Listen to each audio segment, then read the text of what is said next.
Amados, pueden sentarse. Como Ariel leyó, el texto de hoy se encuentra en la continuación de la semana pasada. Continuamos con la serie de Primera de Juan y es un gozo poder encontrarnos hoy para continuar leyendo y estudiando su palabra. Como les dije, es una predicación expositiva, no es un estudio, sino hay una diferencia entre una predicación y un estudio, pero esta es una predicación expositiva donde vamos a ir durante todo el tiempo que nos tome y predicando sobre el libro de Primera de Juan. Y a forma de introducción, yo quiero, los que son de República Dominicana entienden, y quizás algunos de otros países también entienden, qué sucede cuando en un país el sistema energético falla. Nosotros crecimos con deficiencia en el sistema energético. De hecho, en los 80, 90, finales de los principios, finales de los 90 y todavía República Dominicana tiene problemas energéticos. Significa que en medio de la noche hay un apagón y no hay luz. Y el dominicano se ha acostumbrado a vivir incluso en medio de los apagones. Sin embargo, cuando la luz o el sistema energético es restablecido, se grita ¡Ué! Quizá como un gol en una final de una mundial de soccer. Como gritar un gol así que lo escucha todo el vecindario, toda la ciudad. Así que usted va escuchando, cuando van prendiendo, se va restableciendo el sistema energético, la gente gritando, la felicidad del gozo, porque llegó la luz. Y la verdad es que muchas veces, cuando no hay luz y uno está en medio de un apagón, uno siente temor, uno camina en oscuridad, tropieza con cosas que se encuentran en el medio, tiene temor a darse, sobre todo en el dedo más pequeño del pie, porque usted va caminando y no sabe dónde va. Pero una vez que el sistema energético se restablece, es de mucha alegría y gozo. Ahora podemos andar en luz. Bueno, la exhortación del apóstol Juan en esta mañana es esa. Y ese es el título de este sermón en esta mañana. Andemos en luz. Si le fuéramos a dar un título fuera este, andemos en luz. Basado en los textos que Ariel acaba de compartir. Para volver al contexto y darle un poco de introducción de lo que pasamos la semana pasada, mucho tiempo, esta carta fue escrita a un grupo de iglesias. Y decíamos la semana pasada que estas iglesias, y yo creo que ha sido históricamente así, se han visto atacadas en dos direcciones. Un ataque externo que estaba influenciando la cultura y presionando la iglesia. En aquel momento era el gnosticismo. El gnosticismo era la corriente de pensamiento romana y de los filósofos griegos también, que entendían que lo importante era el gnosis, el conocimiento. Así que los gnósticos estaban presionando porque ellos decían que lo único bueno era lo espiritual, lo material no servía, era malo. Y esa corriente de pensamiento se infiltró tanto entonces que internamente dentro de la iglesia se levantaron algunos maestros diciendo Jesucristo no pudo haber resucitado físicamente porque lo físico es malo. Y algunos dijeron incluso Cristo no pudo haber muerto en la cruz, eso no es cierto. Y de ahí se desprendieron una corriente de pensamientos que hablábamos la semana pasada, y usted lo va a poder buscar cuando lo subamos al YouTube. Y hablábamos de cómo estos gnósticos creían incluso que el pecado no era malo, ellos estaban por encima del pecado, porque ellos decían, como gnósticos, había una corriente que decía, tú tienes que conocerlo todo, y total, lo físico no importa, por lo tanto, prueba todo, prueba lo bueno, prueba lo malo, y ellos incluso llegaron a ponerse y colocarse por encima del pecado. Ellos creían que tenían libertad para pecar. Y cuando nosotros vemos esta carta ahora, y vemos cada vez que Juan, el mismo apóstol que escribió el Evangelio de Juan, es el mismo apóstol que escribió esta carta y es el mismo apóstol que escribió Apocalipsis. Es la misma persona.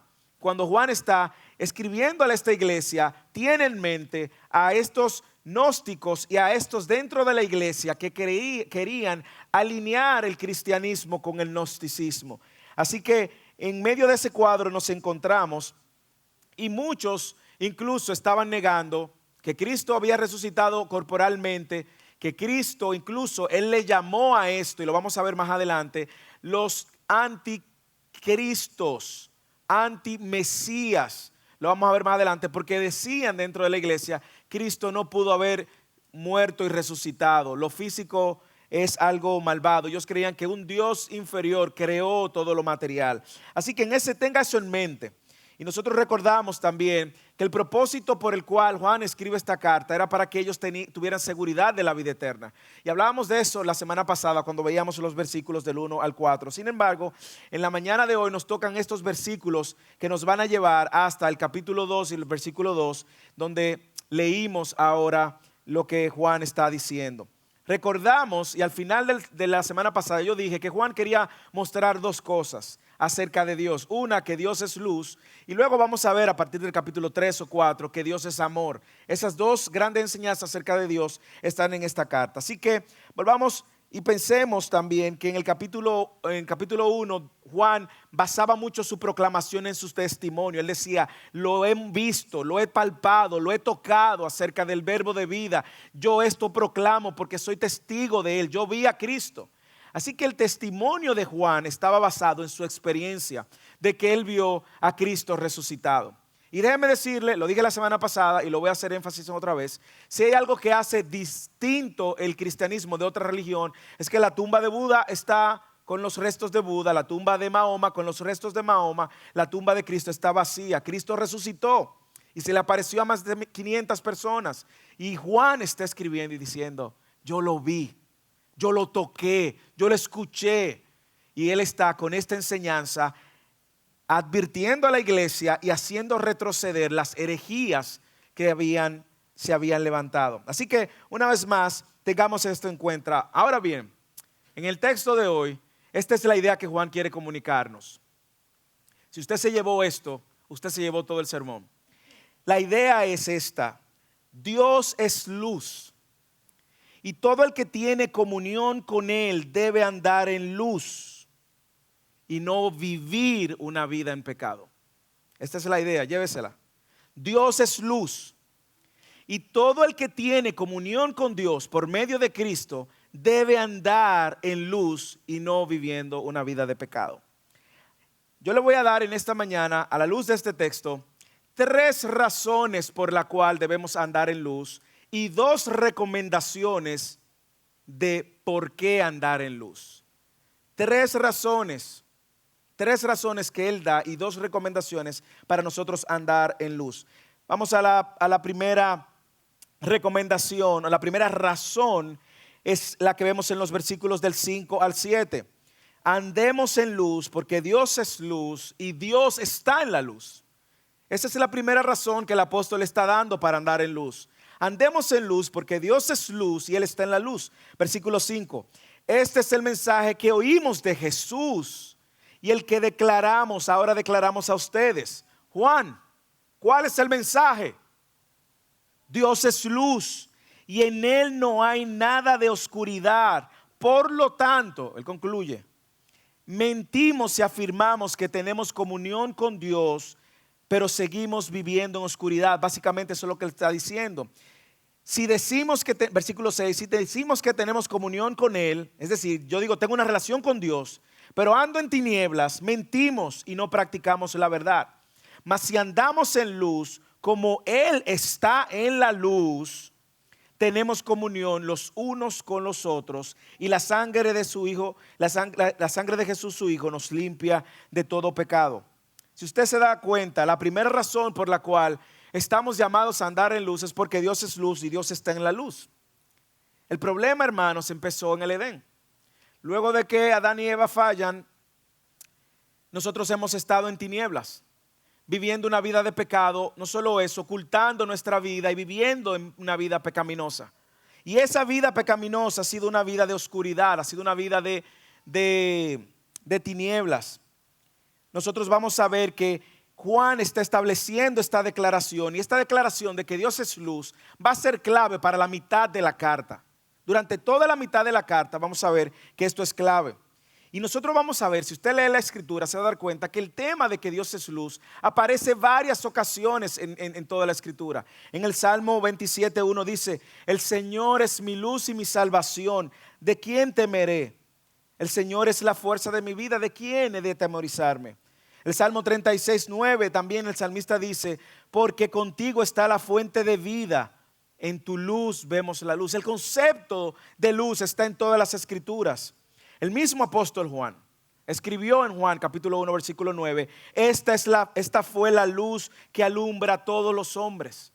Él escribe en el capítulo 8, 12, Jesús diciendo, yo soy la luz del mundo y el que me sigue no andará en tinieblas. Usted ve, hay una línea muy clara. El que me sigue no andará en tinieblas, sino que tendrá la luz de la vida. Jesús dice, mientras tengan la luz, creen la luz para que podáis convertirte en hijo de la luz. Juan 12, 46. He venido como una luz al mundo para que todo el que cree en mí no permanezca en oscuridad. Usted ve cómo el concepto de luz está asociado a salvación, cómo el concepto de luz está asociado a un nuevo estilo de vida. Y como nosotros sabemos, la luz llegó al mundo por medio de Cristo. Y Cristo ahora es el medio que nosotros tenemos para tener esa comunión con Dios. La razón que Juan está diciendo, Dios es luz. Y Él está en la luz. Mira el versículo 5, que se vincula con todo lo dicho la semana pasada, que Él era testigo de la palabra de vida, del verbo de vida, y Él mismo dice, es el mensaje. Él dice, es el mensaje que yo he escuchado, el mensaje que yo he declarado. No hay otro mensaje, hermano, es el evangelio, el que le está enseñando. Y luego Él dice que Dios es luz, Él muestra a Dios. Él va a mencionar a Dios, va a definir a Dios de varias maneras. Él lo va a definir como luz, como amor, como lo verdadero. Pero ahora Él está hablando sobre el carácter de Dios. El autor tiene la intención de proporcionarnos la base de la explicación de por qué nosotros debemos de andar y vivir en luz. Mire lo que Él dice. Dios es luz y en Él no hay oscuridad.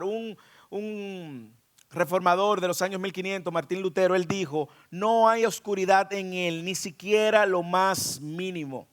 Ni siquiera lo más mínimo. Y a lo que Él se está refiriendo aquí, no solamente no piense, no se pierda en su expresión, no crea que Él está hablando de una luz que ilumina físicamente. Es también una luz que ilumina espiritualmente. Es una luz que muestra, tan radiante que muestra nuestro pecado y nuestra oscuridad. La gente sabe que la luz viaja a una velocidad de 300,000 kilómetros por segundo. Y si apagáramos toda la luz y encendiéramos, solo en un abrir y cerrar de ojos, viéramos la luz cómo dispersa toda la oscuridad. Sin embargo, aquí no solamente está hablando de esa luz que usted ve, sino de la luz que trae vida a la oscuridad de nuestras vidas. Y a eso es que se está refiriendo. A eso es que Él está refiriendo. Es la misma palabra que Él dijo en Génesis capítulo 1, hágase la luz, es del Dios de la luz, donde salió toda la luz. Y la luz revela la realidad. Yo no sé si usted lo sabe, pero si a todos aquellos que hemos vivido en medio de apagones, sabemos que cuando no hay mucha luz, en el caso de las mujeres, si quieren ponerse un maquillaje, puede salir medio complicado el maquillaje sin suficiente luz porque no ve los errores. Usted sale y se da cuenta que hay personas que tristemente han salido con un zapato de uno y un zapato de otro porque no han tenido luz para tomar. La verdad es que la luz nos ayuda a ver la realidad. La luz revela la realidad, dispersa la oscuridad, pero también expone lo que la oscuridad escondería. C.S. Lewis, el autor de Crónicas de Narnia y otros libros, un filósofo de los 1800, principios del 1900, me encanta C.S. Lewis, él dijo algo. Nosotros creemos que el sol ha salido no porque lo veamos, sino porque en él vemos todo lo demás. Cuando nosotros hemos sido alcanzados por la luz de Cristo, podemos ver todo nuestro pecado. La luz, cuando viene a iluminar nuestra vida, trae consigo, muestra todo nuestro pecado. Dios es luz y Él está en la luz. Y todo el que está en comunión con Él, esto está trayendo una aplicación directa a nuestras vidas. Y yo no sé si usted lo sabe, pero cuando todo el que no era cristiano vivía la vida y entendía que no estaba ofendiendo a Dios necesariamente, pero habían prácticas en su vida oscuras, que cuando Cristo vino a su vida le mostró y dijo, pero esto no está bien, esto es oscuridad, esto no está de acuerdo a lo que Dios habla y quiere. Porque cuando la luz de Dios llega a nuestras vidas, vemos con claridad muchas cosas que no veíamos antes. Dios es luz y Dios está en la luz. Y quienes tienen coinonía, recuerda que la semana pasada definimos esa palabra, una compañerismo, pero una unión en propósito y en sentido con Dios, deben andar en luz. Esa es la exhortación. Eso tiene una implicación en la manera como nosotros vivimos nuestra vida. Así que andemos en luz porque Dios está en luz. Segunda razón es esta. Andemos en luz porque tenemos comunión con Él. Entienda, Dios es luz y esa es una buena razón. Pero la segunda razón es, tenemos comunión con Él. Y mire lo que Él explica adelante. Si decimos que tenemos comunión con Él, pero andamos en tiniebla, presta atención, mentimos y no practicamos la verdad. Mas si andamos en la luz, como Él está en la luz, tenemos comunión los unos con los otros. Y la sangre de Cristo nos limpia de todo pecado. Observe el texto. Yo siempre le he dicho, observe el texto. Mire cuántos sí Él pone, condiciones, oraciones condicionales. Si decimos que tenemos comunión con Él, versículo 6. Si decimos que no tenemos pecado, versículo 8. Si confesamos nuestros pecados en el versículo 9. Si decimos que no hemos pecado. Y nosotros vemos 3 oraciones, 4 condicionales, que todas están introducidas de la misma manera. ¿Por qué esto es importante? Porque Él está haciendo suposiciones. Suposiciones. Y aquí Él está hablando de personas que dicen caminar en la luz, y no se pierda ahora. Él dice, si decimos que tenemos comunión con Él, esto es una suposición. Si yo ando diciendo que yo soy cristiano, si yo ando diciendo que soy seguidor de Cristo, si yo ando diciendo que soy un verdadero cristiano, y ahora le hace un contraste y dice, pero andamos en tinieblas, mentimos y no practicamos la verdad. Entonces lo que Juan está diciendo es que no todo el que dice tener comunión con Dios necesariamente tiene comunión con Dios, porque no es acerca de decir tener comunión con Dios, sino de vivir esa comunión con Dios. Y Él está diciendo, si decimos tener comunión con Dios, pero andamos en tinieblas. Aquí está hablando de personas que están contradiciendo su discurso con la realidad. Personas que dicen que son, pero no viven como dicen. Y ese ha sido uno de los mayores problemas en la historia de la iglesia. Déjeme decirle, Mahatma Gandhi tuvo experiencia con los cristianos, muy mala experiencia. Y Mahatma Gandhi llegó a decir, los cristianos tienen un gran Dios, pero Dios no tiene grandes cristianos. Porque el testimonio de los cristianos no era coherente con Cristo ni con su mensaje. Otro gran pensador dijo, agarras un cristiano y los raspas, así como cuando el que raspa la loto. Ustedes saben lo que han jugado loto. Yo no sé, pero lo que han jugado loto. Así que raspa buscando el numerito que está detrás. Él decía, raspas a un cristiano muy bien fuerte y vas a encontrar un impío. Porque la manera como el cristiano estaba viviendo, estaba negando la verdad de Cristo.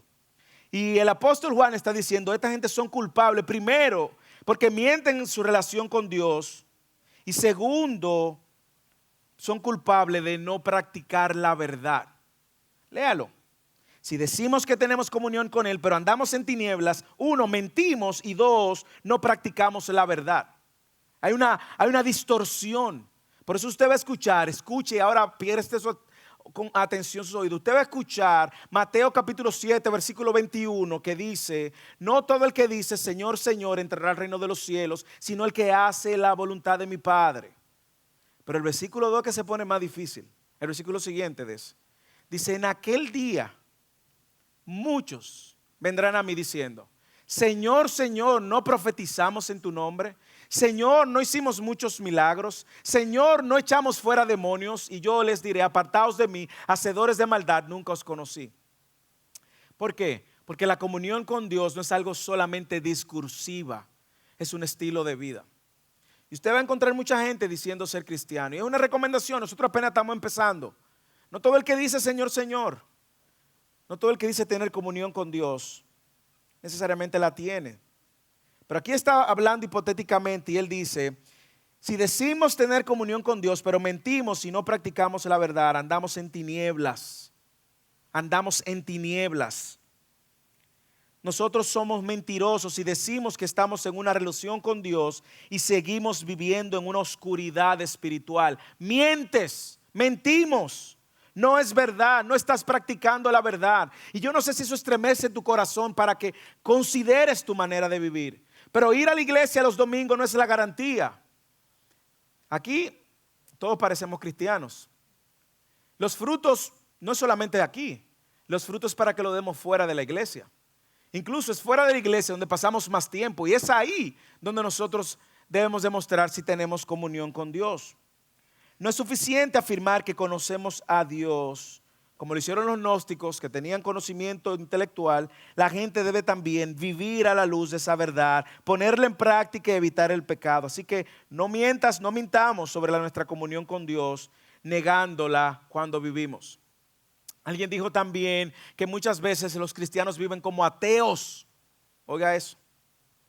Cristianos viven como ateos. ¿Por qué? Porque la manera como viven su vida niega la eficacia y la realidad del Dios que creen. Usted puede tener mucho conocimiento de Dios y eso no te hace tener una comunión con Dios. Usted incluso puede portarse bien y cambiar como los gnósticos que creían que la iluminación del conocimiento, no, eso lo hace hasta un ateo. De hecho, déjeme decirle, no recuerdo el año 2007, 8, 9, no recuerdo ahora, en Times Square, los ateos publicaron, el nuevo ateísmo, neoateísmo, publicó en Times Square, "We don't need Christ for Christmas". ¿Por qué? Porque el desafío, no necesitamos a Cristo para Christmas.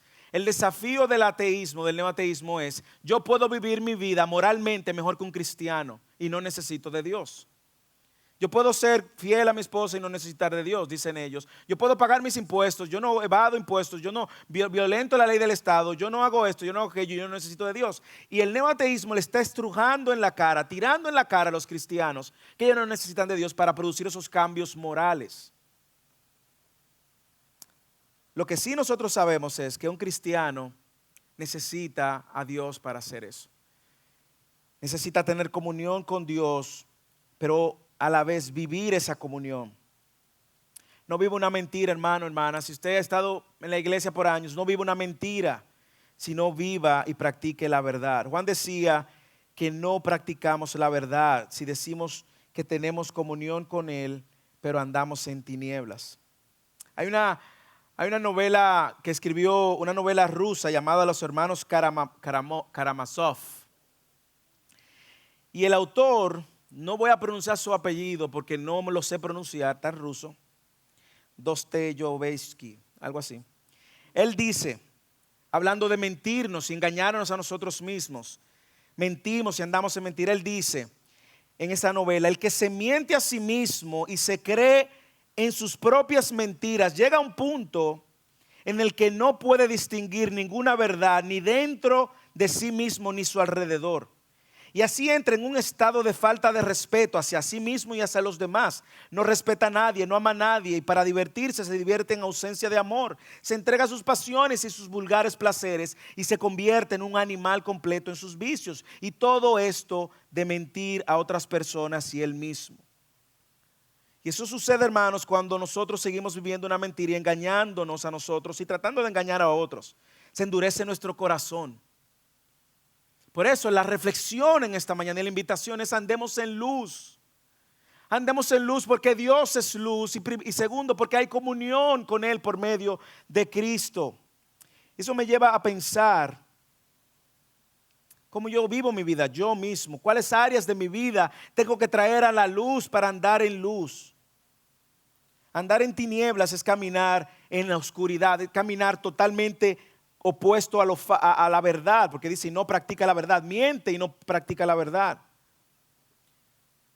Así que Juan está hablando de eso y va a seguir hablando en los próximos capítulos. Siga viniendo y usted va a escuchar más. Ahora la pregunta es: ¿cómo estás viviendo tú tu vida? ¿Estás en luz? ¿Estás en tinieblas? ¿Estás andando en tinieblas? ¿Existen áreas de tu vida que se encuentran en tinieblas? ¿Existen áreas de tu vida, existen pecados de tu vida que no has traído a la luz? ¿Hay áreas de tu vida que necesitan ser alumbradas por la luz de Cristo? ¿Tu vida está reflejando una comunión con Dios? Como dije anteriormente, los frutos del cristiano no es para mostrarlo en la iglesia.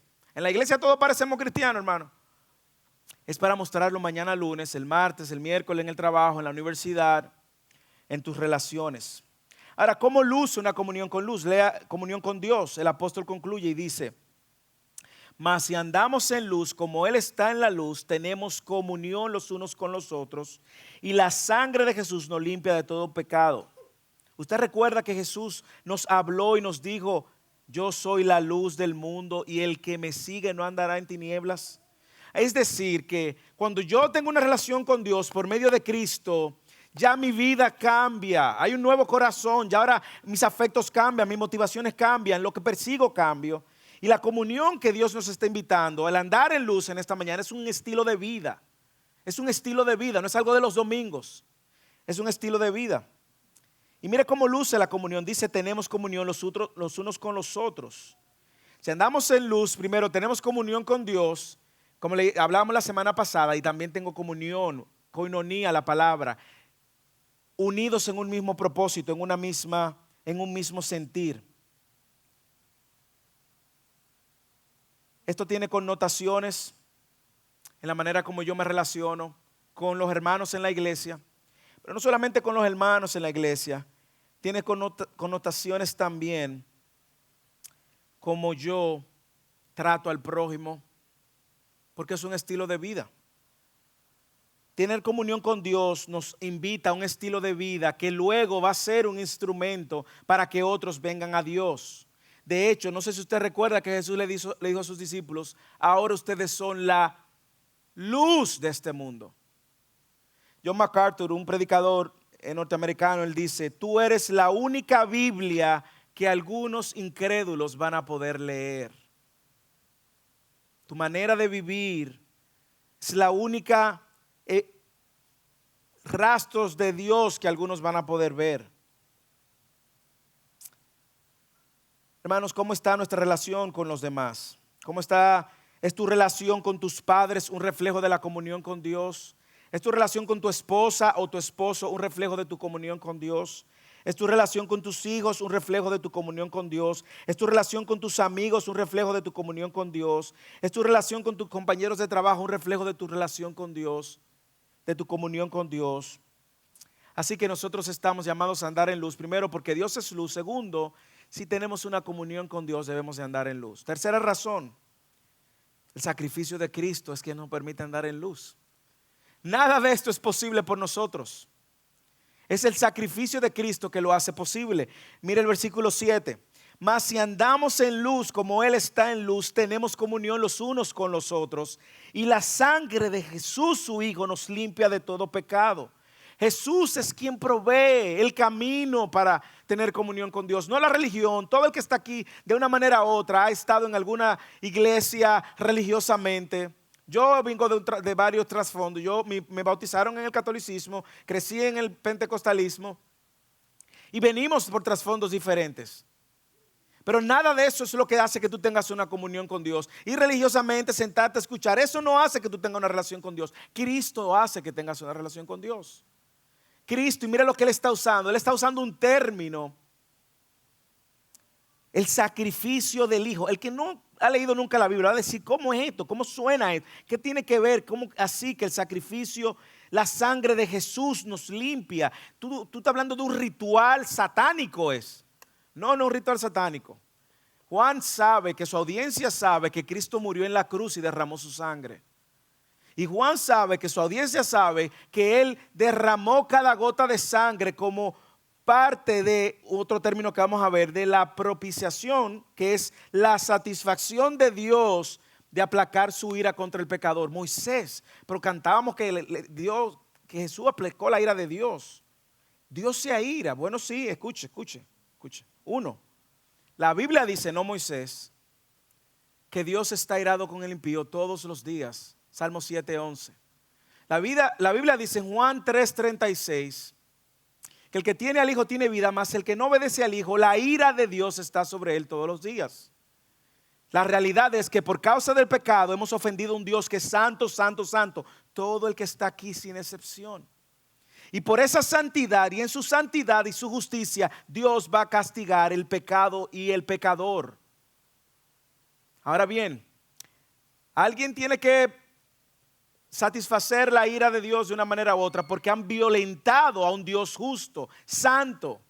Lo que hizo Cristo fue que Él tomó nuestro lugar, Él fue a la cruz, vivió una vida justa y santa, sin pecado, y va a la cruz, toma nuestro lugar, y en la cruz usted ve a Dios sacrificando a su Hijo para que todo el que cree en Él ahora no reciba el castigo. Y cuando Él está diciendo aquí en el versículo 7, mas si andamos en luz como Él está en la luz, tenemos comunión los unos con los otros, y la sangre de Cristo me limpia de todo pecado. Él está diciendo, ahora ya no hay nada entre Dios y yo, no hay enemistad, porque Cristo pagó el precio para que yo ahora tuviera una comunión con Él. Sin embargo, el que no tiene a Cristo va a tener que darle cuenta a Dios. Y lo vamos a ver más adelante cuando Él dice, el que ha pecado, hijitos, si hemos pecado, abogado tenemos. ¡Qué alivio! Voy a tener un abogado en la corte judicial y el abogado el hijo del juez, es decir, no hay condenación para los hijos de Dios. Amén. Pero el que no tiene a Cristo, ahora lo que va a tener es que el fiscal y el juez van a declarar en contra de aquellos que no le tienen. La sangre de su Hijo nos limpia de todo pecado. Y sin duda alguna Él está refiriéndose a la crucifixión. Y Él está diciendo que Él provee limpieza, Él provee perdón para aquellos que están en comunión con Dios. Así que no solamente Dios es luz y está en luz, no solamente tenemos comunión con Él, sino que fue un sacrificio que hizo posible esto. Eso no es la obra que yo hago, el dinero que yo doy a los pobres o las veces que voy a la iglesia. No hay obra alguna. Escucha, hermano, hermana, nada que usted y yo podamos hacer, nada que podamos hacer para satisfacer el estándar de Dios. Dios llenó el estándar enviando a su Hijo y Él muriendo en la cruz por pecadores como usted y como yo. Por eso podemos tener comunión con Él. Si en esta mañana tú no tienes comunión con Él, no te vayas con una idea trágica de Dios. Dios mostró su amor por los pecadores, que envió a su Hijo a morir en la cruz para salvarte. Y esa es la buena noticia. Para que tengas comunión con Dios, no para que tengas una idea abstracta de un Dios. No, ese es el Dios real que creó el cielo y la tierra y que vino a salvar y a reconciliar al perdido con Él. Y déjeme decirle, en el versículo 7 dice, si decimos que en el 8, que no tenemos pecado, nos engañamos a nosotros mismos. Y yo quiero hacer una aclaración, no se haga la idea del que el que está en luz y en comunión con Dios no peca. No es eso. Pecamos, pero no vivimos deleitándonos, persiguiendo, buscando el pecado. Pecamos porque tenemos una naturaleza pecaminosa. R.C. Sproul decía, nosotros no somos pecadores porque pecamos. Pecamos porque somos pecadores. Nuestra naturaleza, pecamos, somos pecadores. Sin embargo, gracias a Cristo que nos libra de la esclavitud del pecado. Así que ya aquí están las 3 razones. Debemos de andar en luz, hermanos y hermanas. Primero, porque Dios es luz y Él está en la luz. Segundo, porque Cristo nos murió en la cruz y tenemos comunión con Él. Y Él murió sacrificialmente para que tengamos comunión con Él. La pregunta, antes de entrar en las 2 recomendaciones y terminar en esta mañana es, ¿usted tiene comunión con Dios? No me responda. Ahí en lo interno de su corazón, ¿usted tiene comunión con Dios? Esa es la primera pregunta. Si su pregunta es sí, hay otra pregunta. ¿Usted está viviendo como el que tiene comunión con Dios? Si usted responde no tengo comunión con Dios, hay una buena noticia. Cristo es el único camino para reconciliarte con Dios. Aquí están las 2 recomendaciones y entramos en el cierre del sermón. Primera recomendación, no te engañes y confiesa tu pecado. No te engañes, confiesa tus pecados. Lee el versículo 8 en adelante. Si decimos que no tenemos pecado, nos engañamos a nosotros mismos y la verdad no está en nosotros. La verdad no está en nosotros. Usted recuerda que Jesús dijo, yo soy el camino, la verdad y la vida. Usted recuerda que Jesús dijo también, Padre, santifícalos en tu palabra es la verdad. Ahora tenga eso en mente y lea conmigo. Si decimos que no tenemos pecado, nos engañamos a nosotros mismos y la verdad no está en nosotros. Si confesamos nuestros pecados, mira dónde entra la gracia. Si confesamos nuestros pecados, Él es fiel y justo para perdonar nuestros pecados y limpiarnos de toda maldad. Si decimos que no hemos pecado, ahora en práctica, hacemos a Él mentiroso y su palabra no está en nosotros. La primera recomendación, no te engañes. Y hay dos maneras de engañarse. No solamente hay personas que dicen, no, que yo no he ofendido a nadie, yo no le he hecho nada malo a nadie, yo no he dañado a nadie, yo no he hablado mal de nadie, yo vivo una vida buena, yo no le hago mal a nadie, yo ayudo al que puedo, yo no tengo. Hermano, eso no es lo que define tu condición, ¿eh? Tú has ofendido a Dios. Hay quienes dicen, bueno, yo he pecado, y son muy trapaceros, yo he pecado, pero esto no es pecado. Entonces, esto sí es pecado, entonces llamamos pecado lo que queremos llamar pecado. Y usted va a encontrar personas que lo bueno le llaman malo, lo malo bueno. Eso también es engañarse. La iglesia estaba enfrentando en ese momento un tiempo donde estas personas gnósticas decían, yo no he pecado, eso no es pecado, eso es el cuerpo se le puede, eso es materia y la materia es mala. Personas en esta iglesia que estaban negando sus acciones pecaminosas. No, eso no es pecado. Eso sí, eso no, eso sí, eso no. El apóstol Juan está diciendo, no podemos negar nuestra naturaleza pecaminosa. No podemos. Mire cómo lo califica el autor. Nos engañamos a nosotros mismos y no vivimos en la verdad. Nos engañamos a nosotros mismos y no vivimos en la verdad. La afirmación de no tener pecado en sí mismo es una evidencia de que no estamos caminando en comunión con Dios. ¿Por qué? Porque desde que llega la luz, usted se da cuenta, pero ven acá, pero yo soy pecador. Pero yo veo, mira mis acciones, mis motivaciones, mira cómo yo trato a mi hijo, mira cómo trato a mi compañero de trabajo, mira cómo yo quiero crecer en el trabajo, mira cómo yo engaño al Estado, al gobierno, mira cómo miento, mira cómo me resiento, mira cómo guardo en mi corazón, mira cómo trato a mi esposo, mira cómo trato a mi esposa. ¿Usted se da cuenta? Desde que Cristo entró ahí, usted se va a dar cuenta de su pecado. Así que no te engañe. En vez de mentir y engañarte, confiesa tus pecados. Versículo 9, aquí está la solución. Pero si confesamos nuestros pecados, a Dios, Él es fiel y justo. Él va a perdonarnos. Él es fiel y justo para perdonarnos y limpiarnos de toda maldad. Mire cómo comienza, si confesamos nuestros pecados. Él dice, esta situación tiene solución. Confiesa tu pecado. Donde un cura, no estamos hablando de confesar pecado donde un cura. Confiesa tu pecado a Dios, que es el que te puede perdonar. Y luego, si tú quieres restaurar algo con alguien, confiésale sus pecados a otra persona que te ayude, a alguien que te pueda perdonar, a quien tú has herido, a alguien a quien tú has dañado, a quien tú has ofendido. Confiésale tus pecados. Pero a Dios es el único que va a perdonar tus pecados. Y luego confiésalo para restaurar alguna relación. Dios es el foco aquí, principalmente. Hay otros textos que hablan de confesar los pecados uno a otro, pero aquí está hablando de confesar mis pecados a Dios. Y Él es fiel y justo para perdonarme y limpiarme de toda maldad. Aquí Él tiene dos aspectos de la respuesta.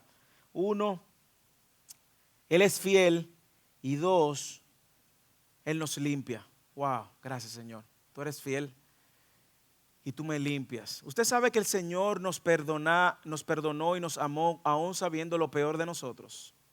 Usted sabe que el Señor no estaba esperando que usted cambiara y fuera lo más perfecto y perfecta. Él ya te conocía. Romanos capítulo 5 versículo 8, mas Dios muestra su amor para con nosotros, los pecadores, en que aún nosotros siendo pecadores, Cristo murió por nosotros. Spurgeon decía, el pecado puede entrar al corazón de un cristiano y luchar por el dominio, pero no puede sentarse en el trono. El cristiano ya no ama el pecado, lo ve como una serpiente mortal cuya sombra misma debe ser evitada. Así que aquí está la aplicación. No te engañes, confiesa los pecados, confiesa tus pecados personalmente. Yo no puedo confesar los pecados de mi hijo Josué, ni de mi hijo Samuel, ni de Grace, ni de mi esposa, ni de mi papá, no. No hay nada que yo pueda hacer en esa relación Dios y el hombre. Él tiene que confesarlo, pero confiesa tus pecados personalmente. Confiesa tus pecados continuamente. Continuamente. Dios está constantemente limpiando los pecados de los que confiesan. Confiesa los pecados con confianza. Y esta es la parte que más me encanta del Señor. Usted sabe que yo puedo venir donde el Señor en confianza. Porque el texto dice, Él es fiel y justo. Confiese su pecado delante del Señor. Derrame su corazón delante del Señor en confianza. Dios no te va a juzgar y va a decir, ay, mire, y tanto que tú ibas a la iglesia. Y tantos años que tú tienes conociendo al Señor. Dios no te va a juzgar. Confiesa tu pecado en confianza. De hecho, Hebreos capítulo 4, versículo 16 dice, acerquémonos confiadamente al trono de la gracia. ¿Para qué? Para encontrar, alcanzar misericordia y hallar gracia. Por tanto, confiesa tus pecados. Eso trae luz. Trae luz. Y en ocasiones hay que confesar sus pecados al prójimo. El esposo que le fue infiel a la esposa. La esposa que le fue infiel al esposo. El hombre que ha estado quizás engañando de una manera u otra el sistema, el gobierno. En ocasiones es necesario dar un paso de valentía para restaurar las relaciones. Así que no vivas engañándote y confiesa tus pecados. Ya tiene 3 razones. Dios es luz. Él está en la luz. Tenemos comunión con Él. Segunda razón, Cristo, el sacrificio de Cristo nos permite tener comunión con Él. Esas son las 3 razones. Primera recomendación, no te engañes. Confiesa tus pecados. Y la segunda recomendación que usted se debe de llevar es esta. Atesora la buena noticia del Evangelio diariamente. Mire ahora cómo el autor, preste atención, esto no está escrito por demás, cambia el tono. Y él dice, hijitos míos. Hijitos míos. Mire ahora cómo le habla como con un tono paternal y pastoral a la iglesia. Y le dice en el capítulo 2, versículo 1, hijitos míos, os escribo estas cosas para que no pequéis. En otras palabras, le escribo esto para que anden en luz, no anden en las tinieblas del pecado. Os escribo estas cosas para que no pequéis. Y si alguno peca, ¿cómo vamos a pecar? No porque buscamos el pecado, porque luchamos ahora con el pecado. Antes nos deleitábamos en el pecado y vivíamos en las tinieblas y en la oscuridad del pecado. Pero en este proceso de santificación que vamos avanzando y luchando y derribando y dejando atrás ese pecado, si alguno peca, escuche ahora, abogado tenemos para con el Padre, a Jesucristo el justo. Él mismo, ese abogado, es la propiciación por nuestros pecados. Y no solo por los nuestros, mire, no solo por los nuestros, sino también por los del mundo entero.